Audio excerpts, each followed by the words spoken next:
Hello, hello. I'm Avalon, and this is Voice Notes from the Chrysalis, my 21 episode podcast where I share all of the golden nuggets that I have discovered over being deeply transformed over the past 5 years in celebration of my digital course launching Discover Yourself. Yay! Thank you so much for being here.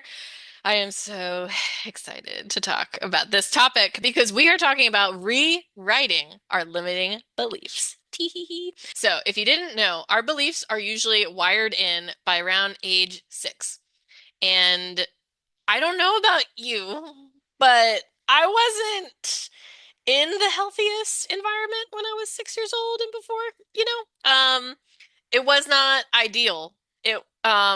I don't know if anyone was living in an ideal situation. And if their beliefs actually are true.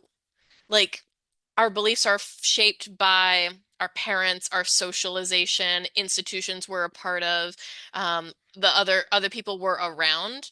And luckily, these are malleable. These are things we can change. We can rewrite our beliefs. We have to be aware first of our beliefs, which is hard. My digital course can help with that. It's extremely reflective, helps you identify your values, strengths, weaknesses, and a life assessment. Talks about the beliefs that you bump into along the way. So check that out if you're interested. No information in the show notes about that.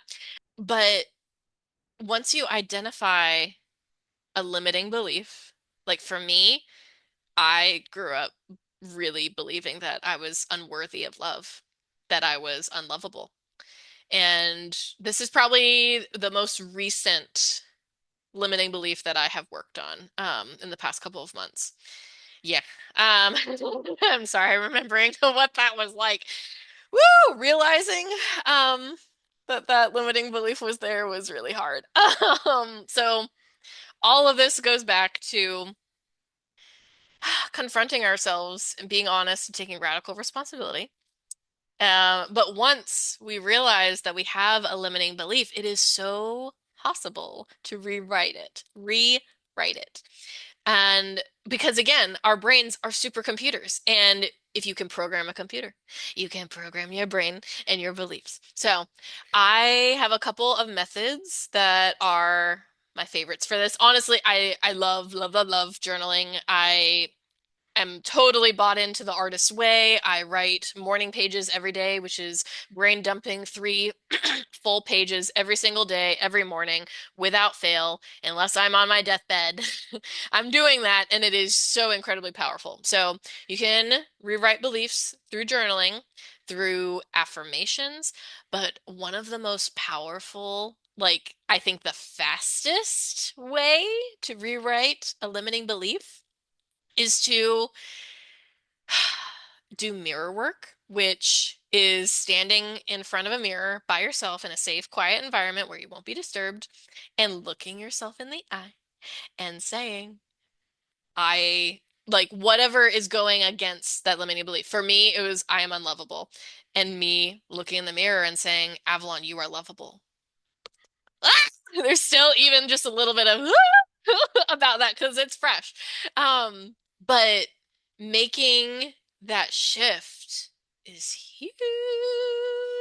Like, this is how I have shifted into believing I am worthy of love, believing I am worthy of a good life, of having dreams, allowing myself to dream.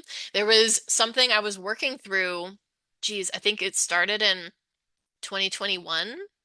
I went through my professional coaching course from 2021 to 2022.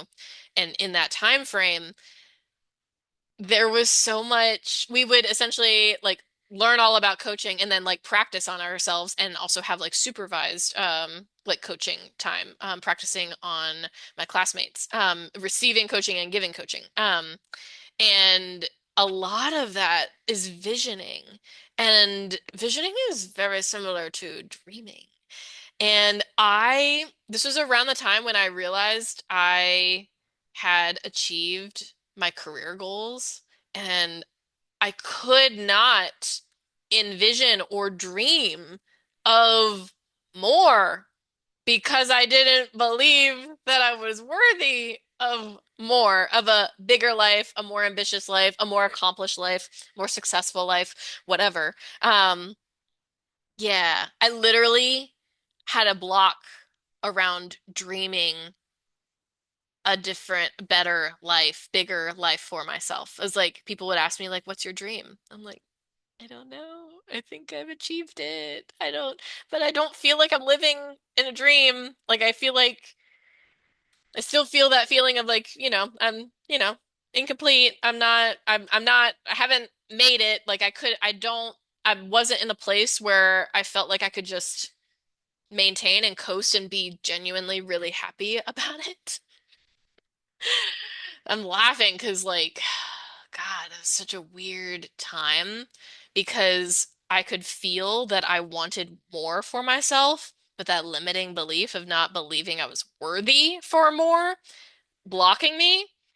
Like that tension and limbo was really honestly weird. And going through so many coaching sessions and people asking me like, you know, where do you want to be in a year? Where do you want to be in 5 years? Like, what is your dream? What is your vision?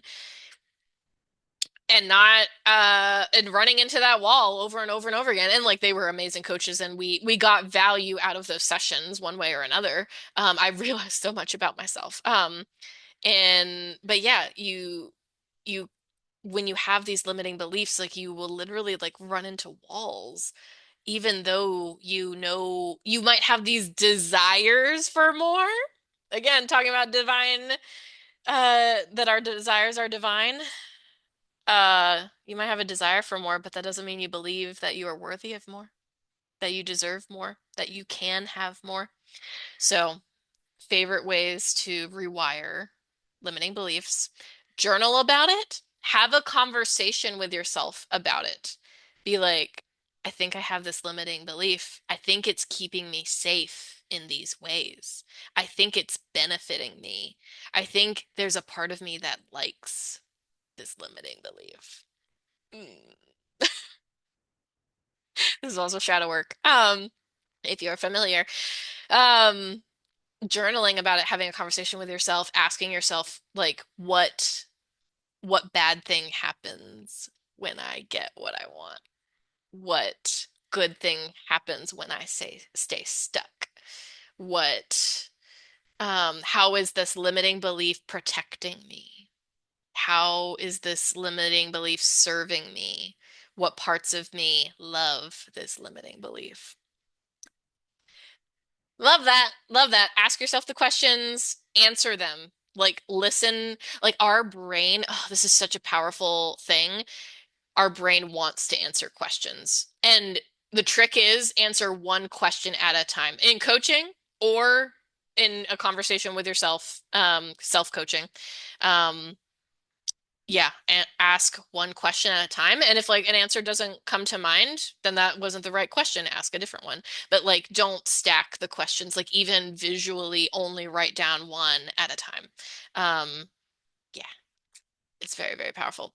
And then you can do affirmations. I really love speaking affirmations in a present tense and adding the word now at the end because I don't, I can't remember if I'm going to talk about how time isn't real, but time isn't real. Um, and time is, in my opinion, time is happening all the time, constantly. And our consciousness is just existing at one point in the matrix of time so that we are experiencing one moment at a time. But time is really just happening all at once. Anyway, um, so from my experience, when we say an affirmation, uh, I am wealthy.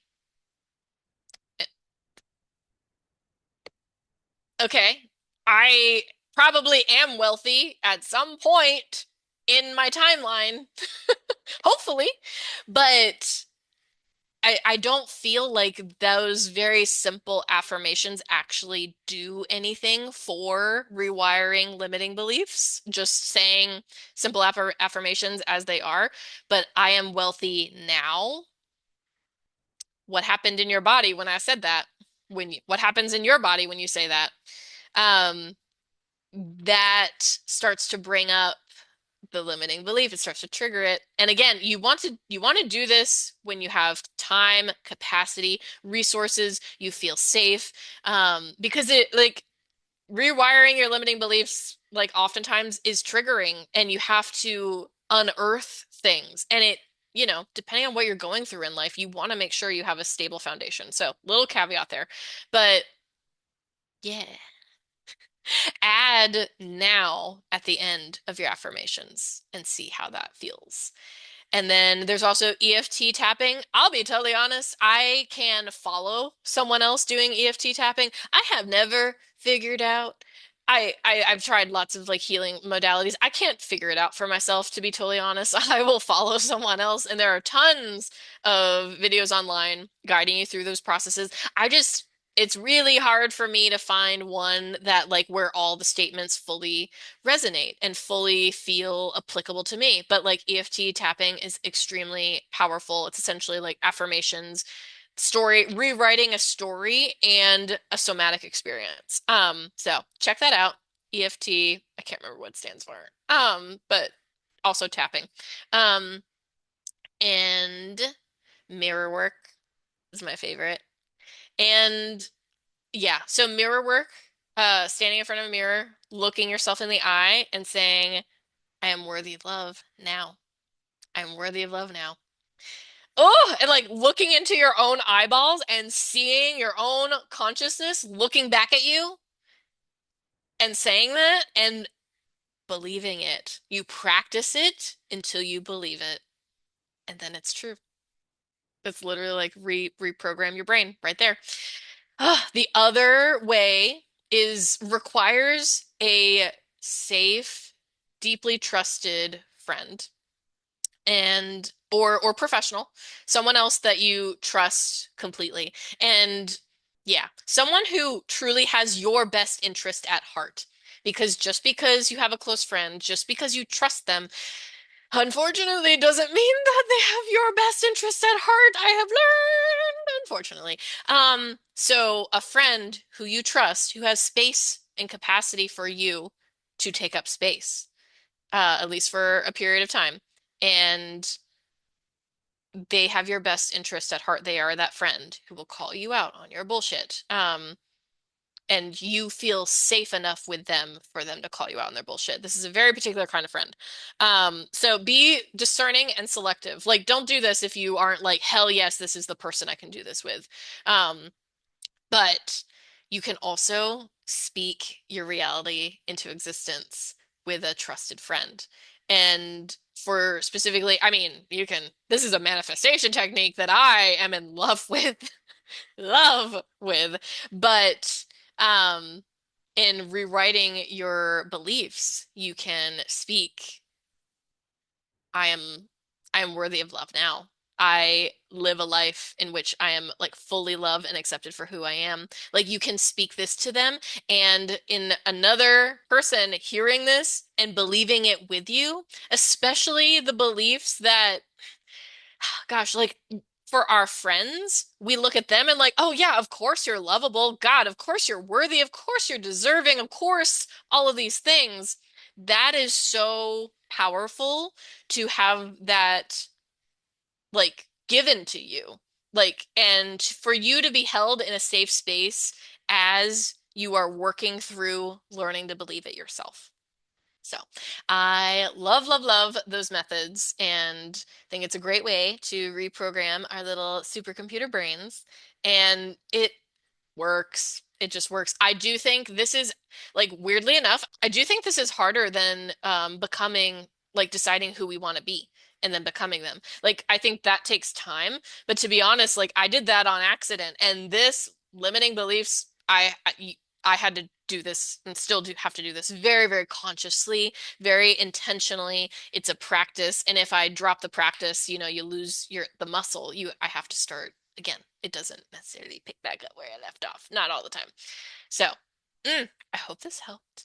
And another thing that will help is the Discover Yourself course. Check it out in the show notes if you are interested. Releases on December 21st for the early birds at a discount and to the public on December 28th. And thank you so much for being here. Love you. See you. Bye.